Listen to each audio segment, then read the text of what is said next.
So, while I hate to say this, nothing about this story comes as a shock to me because I personally have had several really bad experiences with AdventHealth. When I first started experiencing lupus symptoms, I was having intense pain in my hands and in my wrists.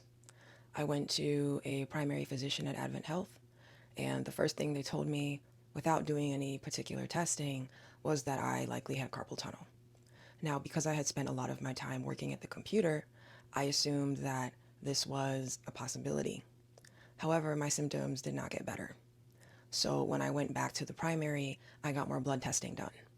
They told me that I had a positive ANA result in my blood, which could be an indicator of autoimmune disease. So I was referred to a rheumatologist within the network. And when I went to see this rheumatologist, I paid my $50 copay, only for him to tell me, "I don't know why your doctor sent you here." According to him, I didn't have enough symptoms or enough indicators in my blood work that it would be worth monitoring or even keeping tabs on in the future. So I just decided not to go back to him. A couple months later, while I was working from home, I noticed that my hands started to completely lose feeling.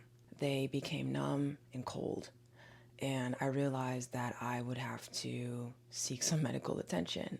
So I clocked out of work and I went to one urgent care. They were completely filled. So I went to a second urgent care, and they pretty much told me that they didn't know how they could resolve my problem. Mind you, both of these urgent care centers were AdventHealth affiliated. So after going to the second urgent care, they told me I should go to the ER. Where's the closest ER? You guessed it. So I get to the ER. They are extremely packed. I was there for hours.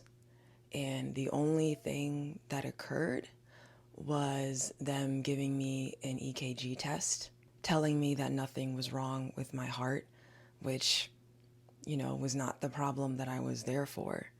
And then sending me home with really no other guidance on what to do. Then they charged my insurance over $1,000 for that one pointless visit.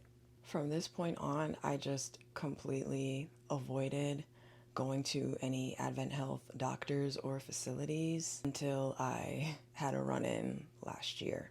Watch part 2 of this video to find out more.